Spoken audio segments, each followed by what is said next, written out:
Ô, Romeu, brigadão.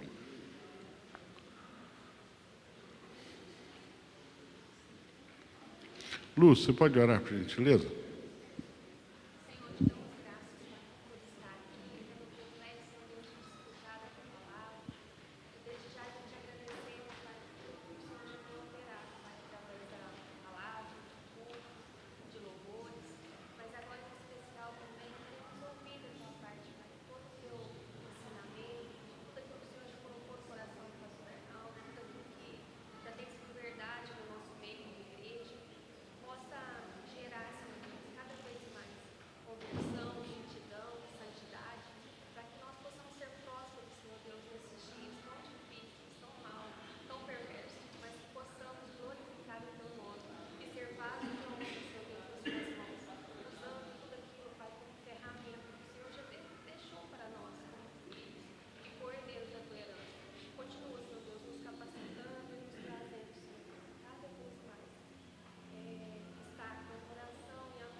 Deixa aqui outra cena aí.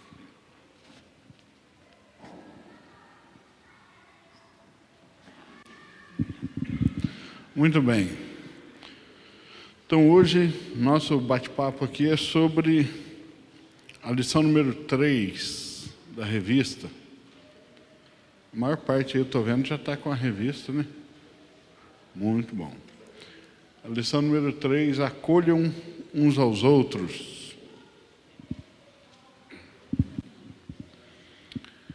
Nós vamos começar pela definição.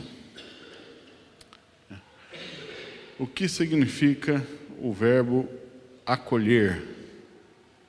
O que é acolher?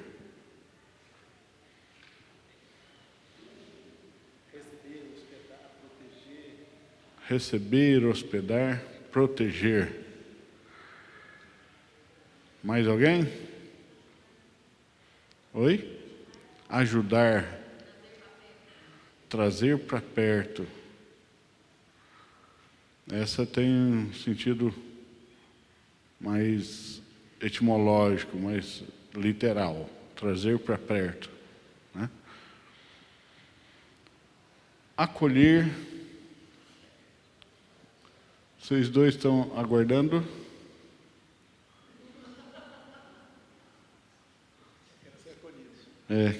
Vocês podem ser acolhidos aqui na classe. Acolher significa receber com cuidado, com respeito e dignidade. Isso é acolher, né? Não é qualquer tipo de recebimento. Às vezes a gente recebe por obrigação, não é assim? Quando seu primo chega meio-dia na sua casa, você fala, vamos almoçar? Nem sempre é aquele convite de coração, né? Mas você recebe, né? A acolhida é literalmente quando recebemos, então nesse caso é literalmente um trazer para perto, com respeito, com cuidado, com dignidade. No entanto, a acolhida cristã, que é mandamento, ela tem um propósito que transcende a esfera do bem-estar, né? Vai além do bem-estar, do propósito da acolhida.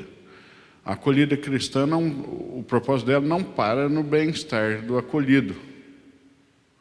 Ela tem um propósito maior do que esse, né? Você, quando recebe alguém na sua casa, foi convidado, você faz isso, você acolhe pensando no bem-estar, né?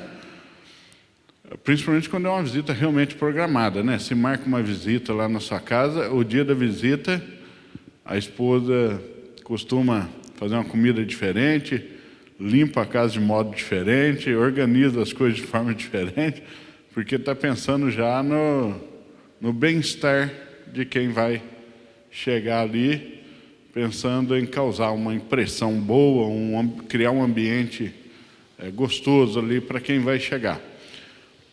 Mas a acolhida, no sentido de mandamento cristão, o propósito vai além desse bem-estar.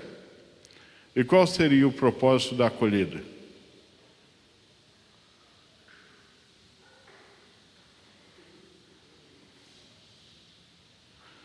Por que acolhemos? Só pelo bem-estar do acolhido? Atender alguma necessidade dele faz parte desse bem-estar dele, né? Então, vamos dar um exemplo simples. Quando alguém começa a frequentar a nossa igreja, nós o acolhemos. E acolhemos pensando também no bem-estar da pessoa. Mas só por isso? Oi? Pelo amor. E ainda tem propósitos ainda. Qual o maior propósito da acolhida? A glória de Deus. Lembre-se sempre disso. Todo mandamento tem como fim último, o fim maior, a glória de Deus. Até os milagres são assim, como eu já falei para vocês. Todo milagre, o propósito dele não é o milagre em si. O propósito é sempre a glória de Deus. Se Deus cura alguém de um câncer, um dos propósitos era o bem-estar do curado. Deus queria o bem-estar da família, do ex-doente. Mas o propósito maior da cura não era o bem-estar, não era o milagre em si. Era a glória de Deus. Todo ensino e toda pregação tem um propósito imediato. A educação na justiça, a pedagogia bíblica, né? O ensino bíblico, a construção e edificação de conhecimento, mas o fim último e maior é a glória de Deus. Deus tem que ser glorificado. Toda boa obra, toda boa ação, todo exercício ministerial, todo exercício de dons, todo milagre, toda oração tem os seus propósitos imediatos ali, mas tem que ter como fim último a glória de Deus, fim maior. Se não é assim, a Bíblia chama de obra morta, mesmo que faça o bem imediato. Então, por exemplo, se eu dou uma cesta básica para alguém com necessidade, o bem imediato vai acontecer, a pessoa vai comer a comida e vai saciar a fome. Agora, se eu não fiz para a glória de Deus, Deus chama isso de obra morta, mesmo que o bem imediato tenha acontecido. Entende? Então, a obra, no que se refere a Deus, ela só é válida quando ela atinge um maior propósito, não seus propósitos imediatos, que eu estou chamando aqui de imediato, né? Entende? Então, por exemplo, se você dizima e o seu propósito é apenas ficar quite com a igreja, não ter o nome sujo na igreja, vamos dizer assim, o seu dinheiro vai cumprir esse propósito imediato. Nós vamos olhar lá e falar, não faltou nem um mês, olha que belezinha. Mas se não foi para a glória de Deus, Deus chama isso de obra morta.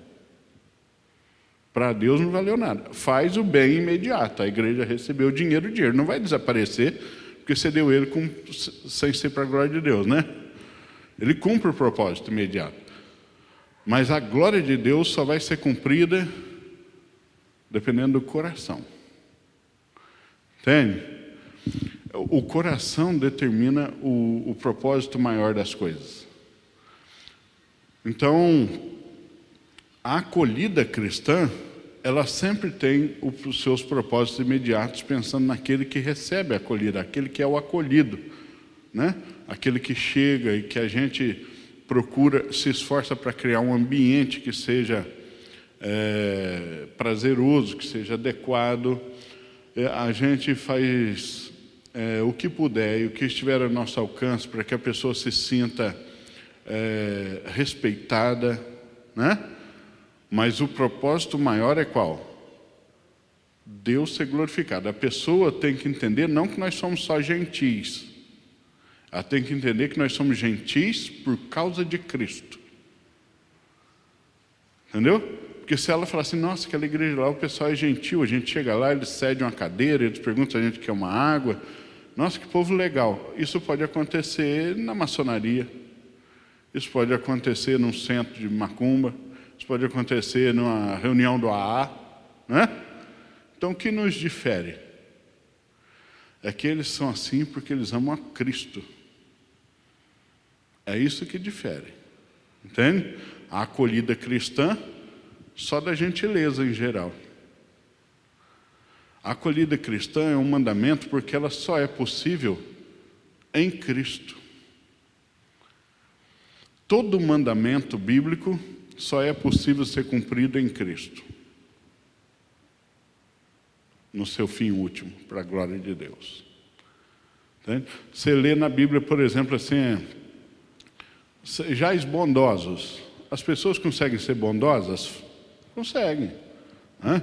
Você vê aí, às vezes, esses dias eu li aí que o Leonardo, o cantor, banca aí uma boa parte do Hospital de Barretos. Desde a história lá do Leandro, né, do irmão dele. É uma coisa bondosa? Claro que é. Agora,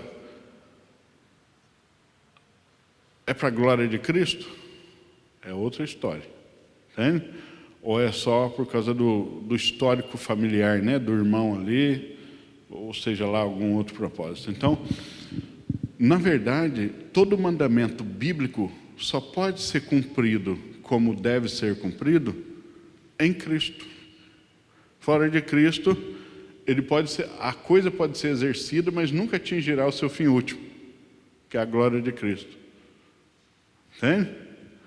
Então, acolher, no sentido bíblico, é o crente pessoalmente, individualmente, mas também o nosso corpo, né, a coletividade dos crentes, serem um ambiente que favorece aqueles que vão se achegando, aqueles que Deus vai acrescentando a cada dia, né, como a Bíblia diz, um ambiente que seja acolhedor, que seja que o receba com dignidade, com cuidado, com alegria, por causa e para Cristo. Para que Cristo seja glorificado com isso, para que a pessoa perceba desde a sua chegada que tudo que somos e fazemos, o somos e fazemos por amor a Cristo. E Cristo é que nos faz ser assim, e não uma mera convenção social. Entende? Não é uma mera convenção social cultural. É o fato de nós estarmos em Cristo, que nos torna tão gentis. E não se engane, até os incrédulos conseguem perceber quando a gentileza é uma gentileza cultural, de alguém que foi bem criado, bem educado, e quando é uma gentileza fruto do amor a Cristo. Eles conseguem perceber. Pode ler. Atos 2, 46 e 47 fala que diariamente perseveravam unânimes no templo, partiam o pão de casa em casa e tomavam as suas refeições com alegria e singeleza de coração, louvando a Deus e contando com a simpatia de todo o povo. Enquanto isso, acrescentava-se o Senhor dia a dia os que iam sendo salvos. Sim. E esses que iam sendo salvos não encontravam nenhuma dificuldade de se integrarem na comunidade cristã, né? Antigamente, quando você entrava numa fábrica para trabalhar, tinha o que se chamava de semana de integração, né? Eu não vejo falar mais disso, acho que não existe mais isso, mas antigamente a Mangas contratava alguém, acho que levava 2 ou 3 dias com alguém ali do departamento pessoal, só acompanhando o novo funcionário, mostrando as instalações da fábrica, falando, né, do que a fábrica produz, integrando a pessoa na vida da fábrica. Isso é interessante, né? Porque o funcionário novo chega sem saber de nada, né? ele era integrado, ele ia sendo apresentado para as pessoas. Isso favorece realmente a integração de uma equipe, né? A igreja, ela faz a mesma coisa, só que não apenas com o propósito de criar um ambiente de trabalho adequado. Ela tem um propósito sempre maior, que é o único da igreja. Ninguém fora da igreja tem esse propósito, não é? Fora da igreja é capaz de se cumprir quase todos os mandamentos, mas sem esse propósito. Então, é sempre morto. Por isso que eu costumo dizer essa frase: o incrédulo, até quando ele acerta, ele erra, né? Mesmo quando ele é bondoso, é obra morta. Mesmo quando ele doa, não é para a glória de Deus. Mesmo quando ele faz uma reza, uma prece, é morto, porque não é para a glória de Deus. Entende? Mesmo o incrédulo, até quando acerta, erra. Quando ele é um bom vizinho, ele é só sem ser para a glória de Deus. Entende? Quando ele é um homem honesto com as suas contas, a única coisa que ele colhe disso é o resultado imediato de ser honesto, né? Ele não vai preso, tecnicamente, por enquanto, no Brasil, né? Porque hoje já é discutível isso, não posso nem se falar isso mais. Mas, então, só o crente cumpre os mandamentos. E a acolhida cristã, ela é um mandamento que está em Romanos 15, verso 7.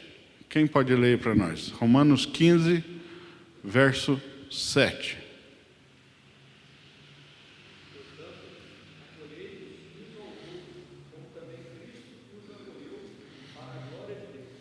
Sim, aí.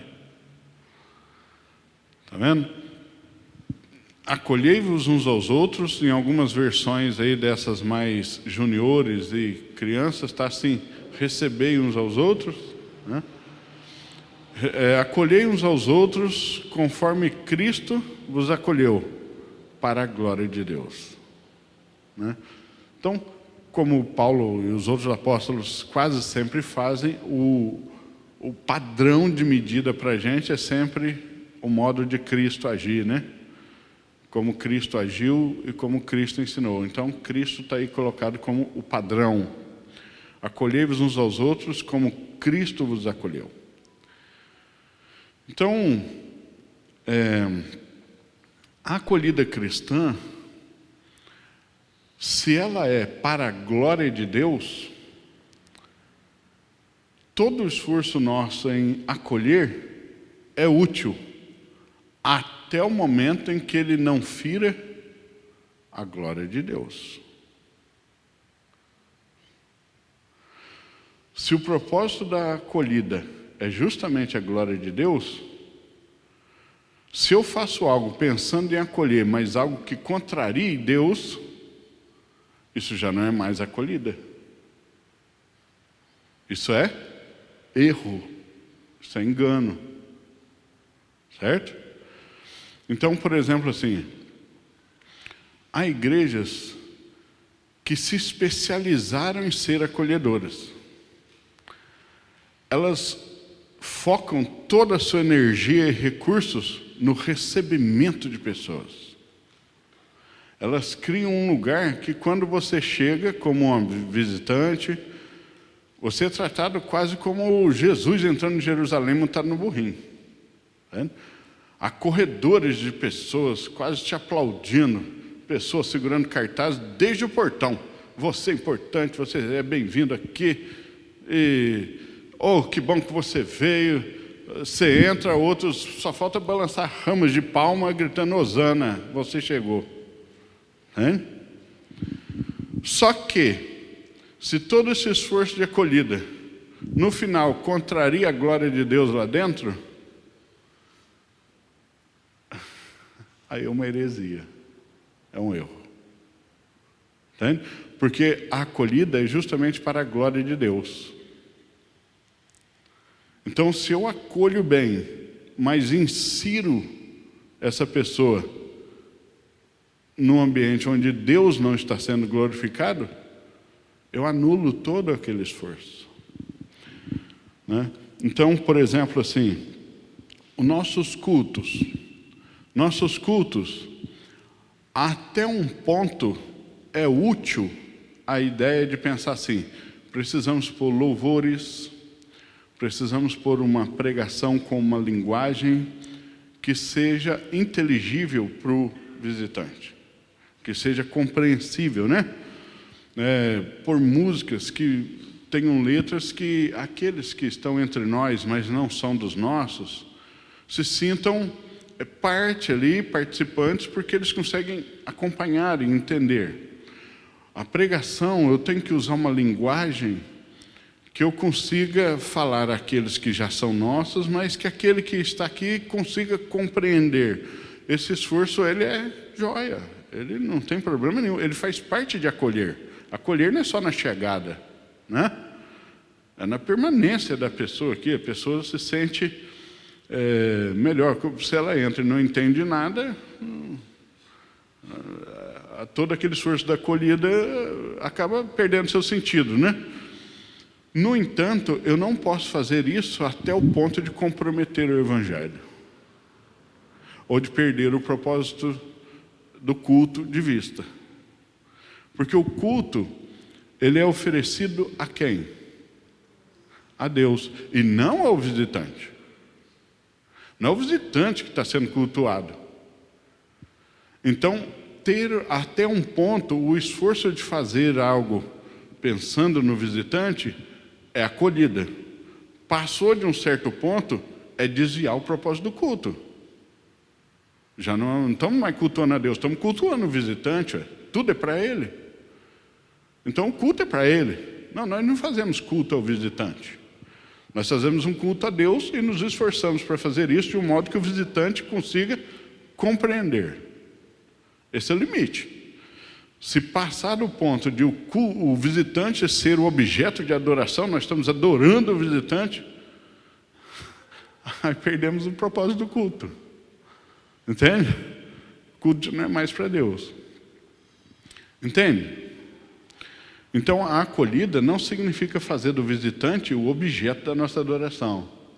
Fazer do acolhido o fim da adoração. O fim da adoração não é. O fim da acolhida não é o acolhido. O fim da acolhida é Cristo. O fim da acolhida é o Evangelho sendo manifestado. Não é? Consegue entender o que eu estou falando? Porque às vezes a gente fica com tanta vontade de acolher que a gente desvia o culto de ser para Deus para ser para Ele. Não, tudo é voltado para Ele no culto. Não, não pode ser. Não é tudo voltado para Ele, né? Até porque o Evangelho nem sempre é gentil, né? O Evangelho, ele é comparado a uma espada de 2 gumes, não é? E não a um espanador de plumas. A espada é criada para quê? Para sarar ou para ferir?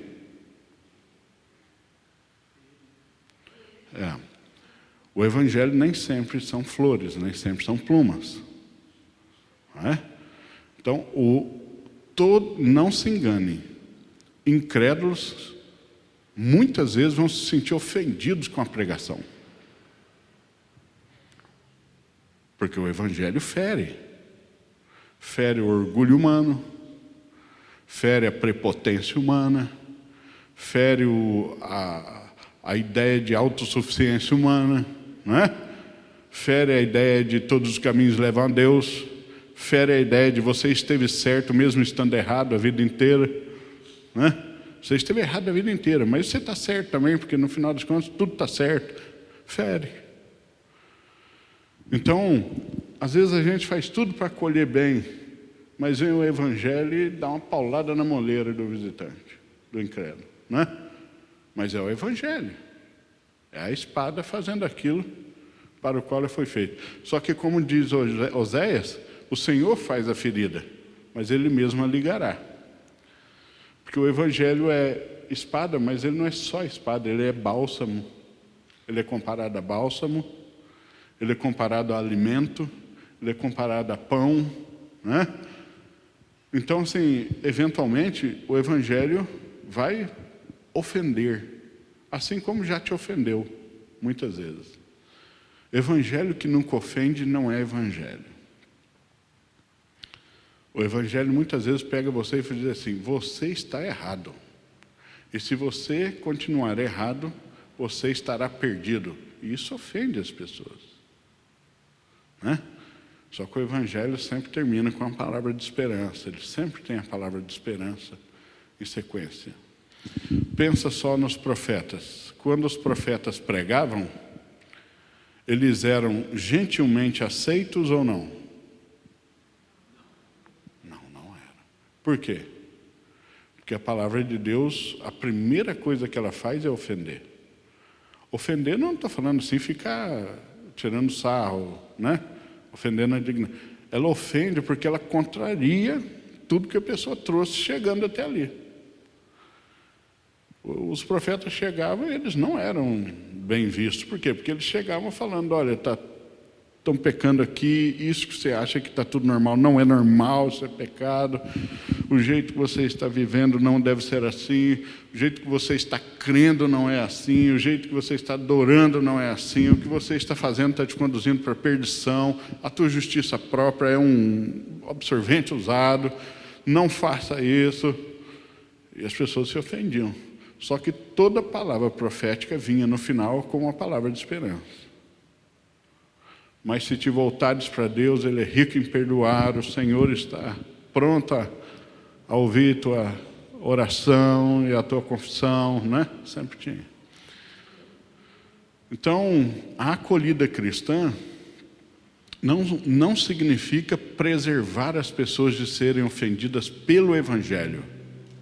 Significa preservá-las de serem ofendidas pelas nossas falhas. Significa preservá-las de ser ofendida pela nossa indiferença, como se ela entrasse, saísse e ninguém visse.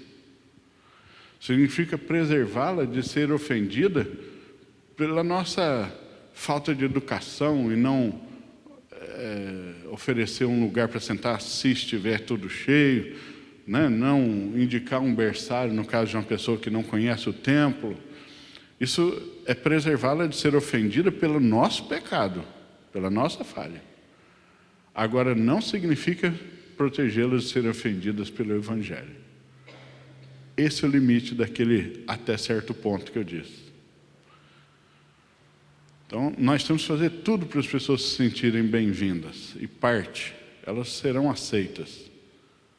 Mas o Evangelho pode feri-las a qualquer momento. E se feri-las, boa coisa aconteceu.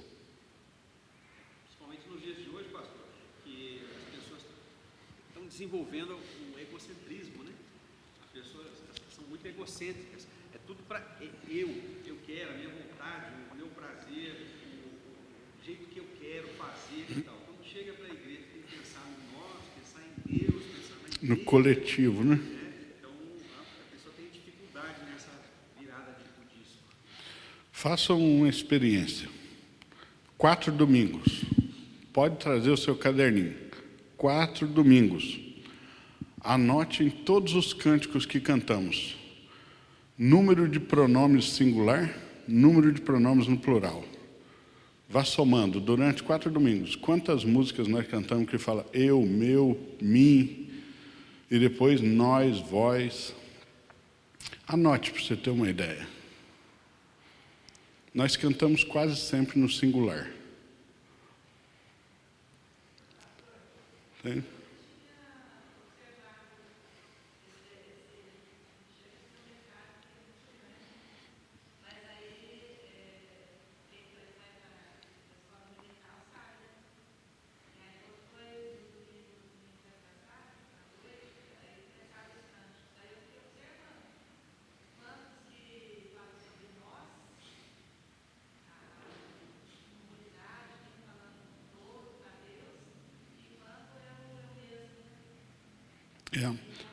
Com isso, a gente diminui a importância da igreja para inflar a importância do eu. Né? Então, dificilmente nós cantamos algum louvor que cante em pronomes plurais, como se nós estivéssemos realmente cantando juntos. Para nós, né? Para nossa. E até louvores que foram escritos originalmente no plural, fora do Brasil, quando os grupos de louvor ou os artistas brasileiros vão fazer as versões, eles põem no singular. Não entra na minha cabeça uma coisa dessa, né?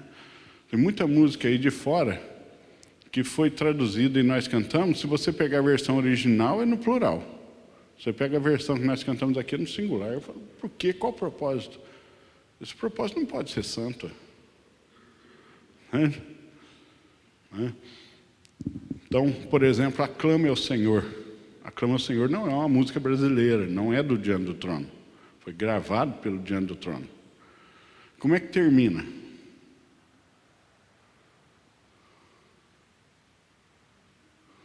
Não lembra? Canta que você lembra. Se cantar, lembra, né? Chega no final. O refrão diz assim: aclame ao Senhor toda a terra, né? Me ajuda aí. Aclame ao Senhor, louvores ao Rei. Incomparáveis são tuas promessas para mim. No original não é para mim, é para nós. Na verdade, nem é para nós. O original, que é de uma moça australiana, é: incomparáveis são tuas promessas em ti. O original.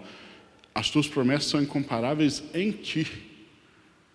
Aí, qual que é a dificuldade de cantar assim? Não, puseram: incomparáveis são para mim. O original é: incomparáveis são tuas promessas em ti.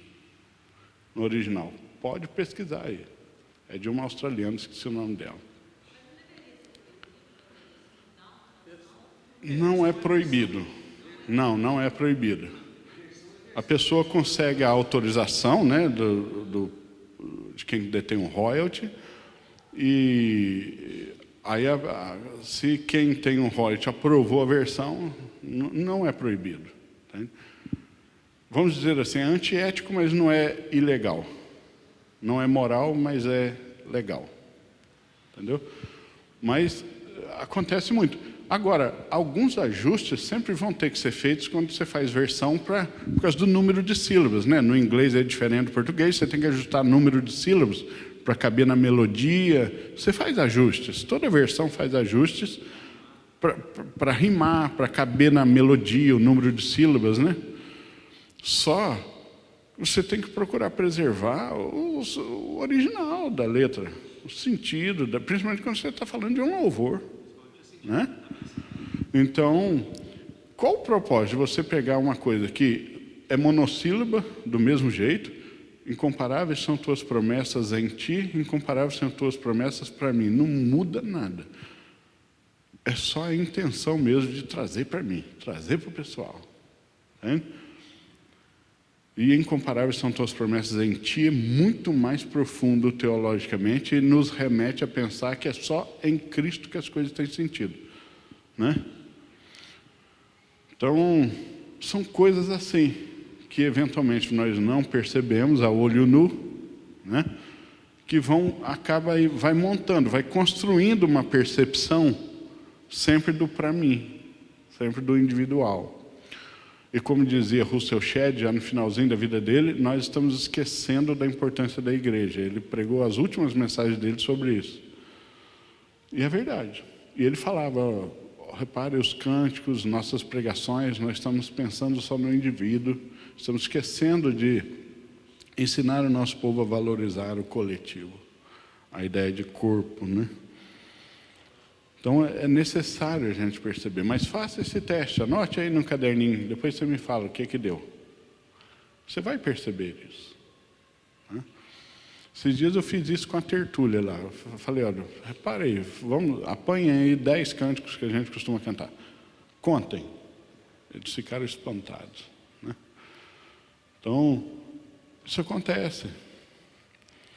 Então, a acolhida, ela é um mandamento, mas o mandamento de acolher está absolutamente, diretamente ligado ao padrão que é Cristo.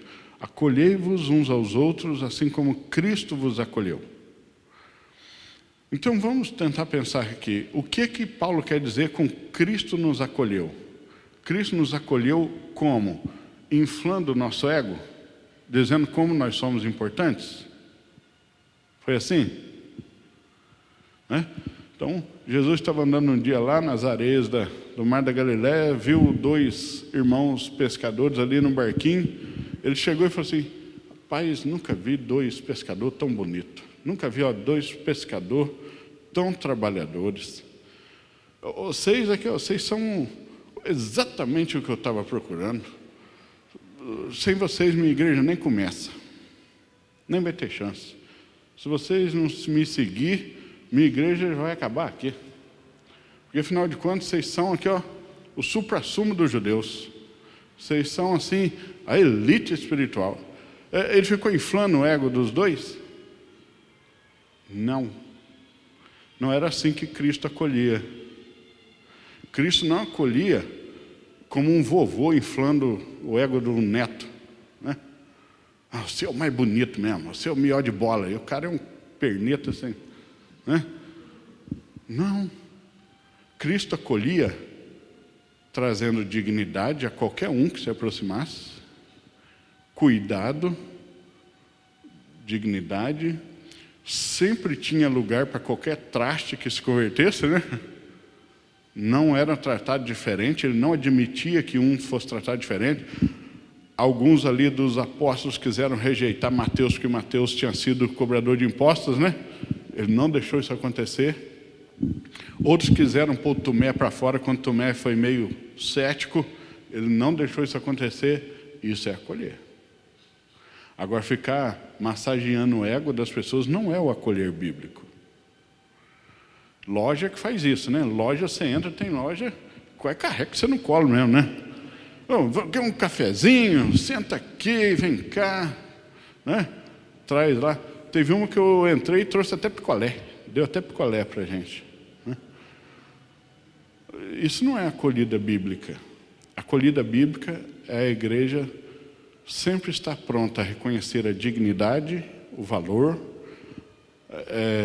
a possibilidade dessa pessoa realmente se converter, essa pessoa ser tratada com todo respeito, dignidade no nosso meio. Sem a nossa indiferença, sem preconceitos, mas não vendemos o evangelho para isso. Não diluímos o evangelho para que isso aconteça. Tá? E não ficamos aqui paparicando visitantes, como se tivéssemos que inflar o ego dele, como se fosse uma concorrência de mercado, né? Assim, vamos tratá-lo bem, porque senão a concorrência pega. Isso é mercado, igreja não faz isso. Não é a nossa preocupação. Nossa preocupação não é, estão abrindo muitas igrejas e eles estão fazendo lá plaquinhas e tudo. Vamos fazer também. Não, larga a mão disso. Nós não estamos aqui para concorrer com ninguém. Igreja não concorre. Igreja prega o evangelho. Nós pregamos o evangelho. E como diz o texto, Deus acrescenta a cada dia os que vão sendo salvos. Nosso papel é só cuidar bem deles. Tratá-los com dignidade e respeito. Né? Como se fossem, aliás, como são um de nós agora se converteram. Sendo um de nós, sem distinção. Esse é o nosso papel. Ficar criando um ambiente de mercado, fazendo uso do marketing para que mais clientes venham, outdoors. Nossa igreja existe para você. Vem para cá. Nossa igreja existe para você. Nós até fizemos ar-condicionado, estacionamento, pensando em você. Vem para cá. Isso é estratégia de mercado. Não é? Não é isso que o mercado faz? Estamos pensando em você. O aniversário é nosso, mas é você que ganha o presente. O mercado é que faz isso. A igreja não faz essas coisas. A igreja prega o evangelho, mantém suas portas abertas, serve com seus dons e sempre serão tratados com a dignidade com que Cristo nos acolheu. mas não vamos negociar o Evangelho, nem a ética, nem a moral cristã, para ficar inflando o ego de pessoas que estão realmente destruídas pelo mundo, realmente precisando do Evangelho, e nós vamos privá-las exatamente do Evangelho, que é o que vai curá-las, para que elas fiquem infladas e falam, ninguém acolhe como aquela igreja. É lá que nós devemos ficar, porque lá é o melhor que está tendo. A hora que abrir uma igreja rica aqui do lado, que pode pôr até cadeira com massageador, ele vai para lá. Por que ele vai para lá? Porque ele está atrás do melhor tratamento. Se você é sócio de um clube, o outro clube ali, pelo mesmo preço, às vezes até mais barato, oferece uma piscina melhor, para onde você vai? Isso não é igreja. Igreja você não troca porque o outro te dá mais conforto. Você fica pelo Evangelho. Não é? Pela vontade de Deus. Então, a acolhida cristã não é uma concorrência, em que ela não tem o propósito de inflar o ego, de massagear a autoestima das pessoas. Quem corrige a autoestima é o próprio Evangelho. Porque o Evangelho chega, a primeira coisa que ele faz é passar uma rasteira na ideia de autoestima. Não é? O Evangelho chega, a primeira coisa que ele fala para você é o seguinte: você é um pecador, merece o inferno. Cadê a tua autoestima? Você vai se vangloriar do quê? É a primeira coisa que o Evangelho fala. Então, a primeira coisa que o Evangelho fala é podar essa ideia de autoestima. E depois construir uma ideia de estima, não de autoestima.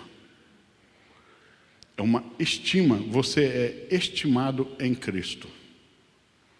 Você é valorizado porque Cristo te ama. Então não é autoestima. O que significa esse prefixo auto aqui no nosso português? Automóvel, automático. O que significa auto? Por si mesmo. O automóvel se chama automóvel porque ele se move por si mesmo. Ninguém precisa empurrar, não precisa de uma tração animal. Né? Na época das carroças, se movia com tração animal. A tração era externa, fora, era um animal ou alguém que empurrava. O carro não precisa nem de ninguém puxando, nem ninguém empurrando. Então ele é um automóvel, né? Automático, ou seja, aquilo que faz sozinho, se faz sozinho. Então, se eu falo autoestima, é uma estima que depende só de você mesmo, de como você se vê. Ah, eu me vejo bem, eu me vejo bonito, então eu sou bonito. Não, não é, ué. Então, o Evangelho poda a ideia de autoestima e constrói estima em Cristo. O seu valor está no fato de que Cristo te acolheu. Cristo te ama. Deus te fez. Você é imagem e semelhança de Deus. Esse é daí que vem o seu valor. Não é um valor que está em você mesmo, por si mesmo. Hein? Por isso que crente, quando compreende isso, não tem mais problema de autoestima. Não tem crente que entende isso e fica lá, ah, mas eu sou feio, ah, mas eu não sou assim, ah, mas mexeram comigo na escola, disseram que eu tenho orelha grande. O crente não fica preocupado com essas coisas mais. Por quê? Porque ele não depende mais do que as pessoas estão pensando, nem do que ele mesmo pensa. Ele lê a Bíblia e diz assim, eu te amei com amor eterno, e ele se satisfaz plenamente nisso. Acabou o problema. E ele, quando se cuida, não se cuida para ficar mais bonito e ganhar a aprovação das pessoas, ele se cuida porque ele simplesmente leu ali, eu te amei com amor eterno, e o seu corpo agora é minha morada, cuide dele. É por isso. Acaba todos esses dramas pequenos, medíocres, que os homens sem Deus têm, e que os livros vão sendo escritos aos montes de autoajuda, como se você pudesse se ajudar. Uma pessoa que está afogando no meio do mar, você diz assim, não, se ajude aí, se salve, resolva o seu problema. Não, ele precisa de uma ação externa. A autoajuda é a maior ilusão que o nosso século criou. Não existe. Existe ajuda do alto, não autoajuda. Não é? Então, o crente acaba com esse problema, fica ali angustiado, né? Minha autoestima está comprometida. Não gostam de mim lá no meu trabalho. Às vezes é verdade, ele tem as dificuldades que são reais, né? Vai ter que lidar com elas, mas a autovalorização dele, como ele se vê, não está preso a isso. Está longe disso, está preso a como Cristo o vê. Quem vai mexer nisso? Quem vai roubar isso dele? Não tem jeito de roubar isso dele. Então, mesmo que demitam ele por causa disso, de preconceito, mesmo que falem que ele é feio, ele fica triste, porque não é o ideal, né? Claro, ninguém quer ouvir, mas ele não vai se abalar por isso. Mas valeu. Entende? Então, o irmão passou por mim lá no Marte Minas, nem falou oi, aí fica um mês sem vir na igreja. Esse está preocupado com a autoestima. É a autoestima dele que é o problema. E a autoestima dele é de cristal. Se quebra com qualquer peteleco. Entende? Uma pessoa que sabe que a estima realmente, a alegria dele está em Cristo, ele vai falar, poxa, coisa chata, irmão. Eu não sei se ele não me percebeu, ou não me viu, ou se ele estava num mau dia. Foi chato aquilo. Mas tudo bem, bola para frente. Porque às vezes não vê mesmo, né? Às vezes está lá, lendo o rótulo lá da massa de tomate, fica concentrado, né? Fazendo conta na cabeça, né? Quanto será que já foi aqui, né? A pessoa está distraída. Então, essas pessoas que têm autoestima muito frágil, elas podem até ser crentes verdadeiros, mas elas não compreenderam o Evangelho ainda. Pode estar seguro disso. Ore por elas. Porque a autoestima, assim, essa autoestima muito não me toca, muito frágilzinha, é sinônimo de infantilidade na fé ou de incredulidade. Não vão ficar ali perdendo tempo, ruminando a semana inteira aquele negócio, só porque ela se sentiu mal, ou alguém disse que o cabelo dela não é bonito. E daí eu vou para o céu. A estima dela se nutre do que vem do céu, não é do que vem dos outros. A estima dela está em Cristo. A nossa estima está em Cristo e não em nós mesmos. Então não é uma autoestima.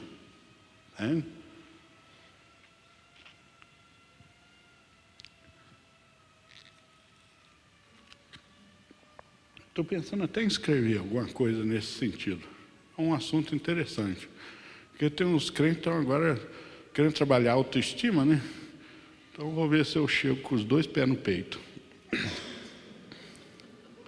Não trabalha só a autoestima, trabalha a estima do alto. Você tem um Deus que diz assim, te amei com amor eterno. Um Deus que diz assim, morri por você. Um Deus que diz assim, ressuscitei por você. Um Deus que diz assim, eu te escolhi, não foste você que me escolheu, eu escolhi você. E você ainda tem problema de autoestima? O que mais você quer? Se você tem o Deus que criou o universo, dizendo, eu aceitei você e você tem valor para mim. O seu vizinho diz que não tem. Você vai ficar chorando na cama? Por causa do seu vizinho não gosta de você? Paciência. Não é? Nossa estima... Eu teria muito problema de autoestima se eu tivesse lido aqui que Deus não me ama. Aí eu teria problemas sérios de autoestima. Porque aí eu dependeria de que outros me amassem, outros imperfeitos. E aí eu estaria lascado. Né? Porque nem sempre eu sou amável, né? Agora eu tenho um Deus que me ama, me santifica, me cuida, diz que eu sou imagem e semelhança dele, diz que esse amor é eterno, diz que esse amor é incondicional, que esse amor vencerá todos os desafios da vida nesse mundo e me alcançará até a eternidade. E eu vou ficar aqui fazendo drama porque 2 ou 3 incrédulos muitas vezes dizem que eu não sou o que eles esperavam que eu fosse. Ah, paciência? Eu não perco tempo mais que isso não. Foi isso o tempo. Até que eu entendi o Evangelho. Né? Então, é isso. Mas nós devemos criar, tanto quanto possível, sem comprometer os valores do Evangelho, um ambiente, uma atmosfera, uma comunidade que seja realmente acolhedora para as pessoas. Que seja realmente um ambiente onde as pessoas chegam, elas não se sintam desprezadas ou segregadas, né? Não sejam alvos de preconceito, né? Seja quem for que se dispor a estar conosco, né? Seja nas nossas reuniões ou na convivência da comunidade em geral, a igreja tem que estar sempre pronta para ser acolhedora, né? Gentil, cuidadora, respeitosa.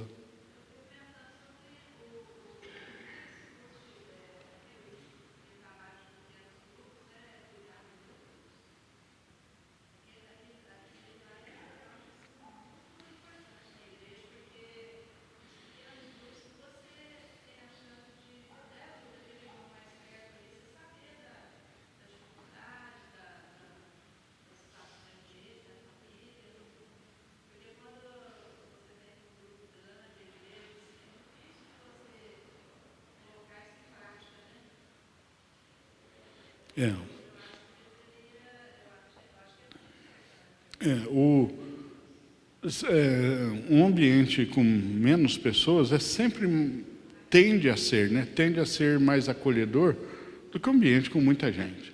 Com muita gente sempre tem muita coisa acontecendo, a atenção é dividida, né? Mas se você está ali no ambiente com 10 pessoas, 7, 10, 15 pessoas, a atenção não está tão dividida, não tem tanta coisa acontecendo. Então, uma pessoa nova que vai, todos têm assim mais disponibilidade de oferecer atenção, né, cuidado. O pequeno grupo ele é acolhedor nesse sentido, ele é uma ferramenta muito útil nesse sentido, né, em vários aspectos, não só nesse, mas nesse também. Então, os pequenos grupos são realmente extraordinários nisso. E é importante que a gente tenha os pequenos grupos funcionando, porque eles são porta de entrada e de acolhimento mesmo, e reforçam muito a comunhão da igreja. Eles criam um ambiente de compartilhar e de pastoreio, talvez não um pastoreio com pastor, mas se você está lá num pequeno grupo com 7, 8 irmãos que se reúnem, vai se criando uma intimidade com o tempo, e com essa intimidade um pastoreia o outro, um se confessa, um compartilha um problema, recebe ali uma palavra, um parceiro encontra parceiros de oração. Então isso acaba colaborando no trabalho de pastoreado, né? Vai pastoreando uns aos outros. Isso também é saudável, né? Isso é útil. Eventualmente a coisa precisa, né? Comunica o pastor aí. Então até o pastor, para ficar sabendo das demandas, o pequeno grupo ajuda. Porque quando tem bastante pequeno grupo, chega a informação. Às vezes coisas, né, que um irmão se abre o coração lá, chega, e o pastor tem conhecimento para ir lá e oferecer uma ajuda, que às vezes não ficaria sabendo de outro jeito. Entende? Então, capta mais informação, a gente fica mais próximo mesmo com os pequenos grupos. É sempre útil. E nós devemos pensar em estar sempre envolvido com a obra de pequenos grupos, é importante.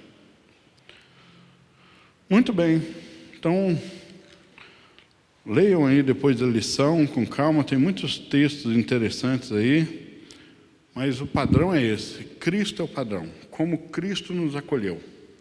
Cristo nos acolheu quando nós não merecíamos, Cristo nos acolheu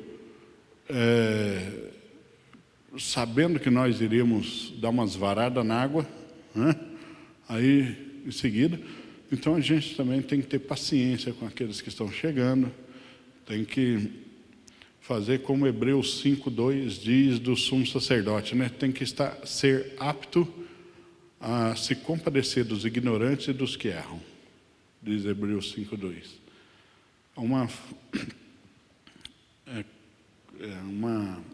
Um requisito para o pastoreio, né? O pastoreio tem que estar sempre pronto a se compadecer dos ignorantes e dos que erram, mas isso acaba sendo geral para a igreja no trato com aqueles novos, principalmente com os novos, né? Que estão chegando, que ainda não estão bem formados pelo Evangelho, porque o Evangelho vai reformando a gente, né? Formando e reformando a gente. Ok? Vamos orar? Opa. Sim.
Que a gente compra de 5 barras, se vocês tirar um, já dá para um acolhido da arroz a semana toda, sabe? Então são umas pequenas coisas que as coisas vão acontecendo, tá? E nós estamos felizes também porque a PIB, né, a Jardim América, ela também está nos ajudando com materiais, com doações e também com as pessoas, né, que vão estar lá conosco também, nos ajudando espiritualmente. Então, assim, seria muito bom se vocês fizessem parte também desse projeto lá, né? Visitando, participando do culto. A Patrícia até, né, falou que à noite é um pouco complicado, porque a estrada lá não é muito boa, é um trechinho, né? Então, assim, e agora com o frio, daí eu vou conversar lá também, né? Com a diretoria, para ver se a gente adianta esse horário para a igreja também envolver mais, tá bom? Então, esse é meu apelo, meu agradecimento. E que Deus continue prosperando, né, dando as provisões que nós precisamos. E com a graça de Deus, já tem algumas pessoas que estão querendo ser parceiros nossos, né? Então vai estar tudo fluindo mais, eu creio, né? Assim, há muitas pessoas que não creem que essas pessoas que estão lá possam ser restauradas, possam ser pessoas diferentes de fora. Mas eu creio nesse Deus poderoso, né? Ele que transforma, ele que muda vidas. A nossa missão é a nossa missão de falar o Evangelho e dar esse apoio, estender a mão. E não se esqueçam que a IBC é extensão lá, né? Porque os irmãos estão levando a palavra lá. Então lá também, a IBC é igreja lá também. Amém. Vocês possam estar envolvendo na obra. Amém.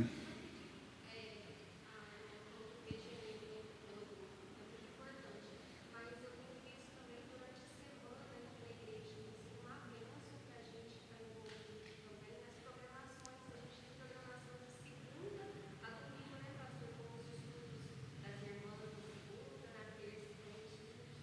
a quinta tem o encontro dos homens. Esse envolvimento assim com essas atividades extraculto, né? Atividades ministeriais, assim, elas também fazem esse papel de unir, né? Por exemplo, tem muitos homens que se conheciam de vista, que nos cultos, chega lá nesse encontro, vai conhecendo, vai afinando as amizades, constrói novas amizades, fortalece algumas, né? Isso é bom, e você cria ambientes que o culto não consegue fazer, porque o propósito do culto é outro, né? O propósito do culto é diferente. Então, a vida na igreja é esse tipo de envolvimento mesmo, envolver nas suas atividades em geral, e com isso a gente vai aprofundando, criando raízes, fazendo relacionamentos, né? E isso a gente vai sendo sarado e sarando, né? E crescendo para a glória de Deus. Referente à revista, irmão, eu julguei que seria necessário fazer um segundo pedido. Só que eu coloquei no grupo uma mensagem e não teve um retorno. Só uma irmã falou, eu vou querer. Alguém que encomendou, que ainda não recebeu, e alguém mais gostaria, porque eu coloquei ali, até então, seria uns 4 ou 5. Se fizesse um pedido de 5 revistas, cada uma delas seria R$19,08. Mas eu falei assim, pague, quem quiser entrar nesse segundo pedido, poderia pagar os mesmos R$14 que os primeiros pagaram. Eu comprei ali o restante, mas só teve uma irmã que se manifestou.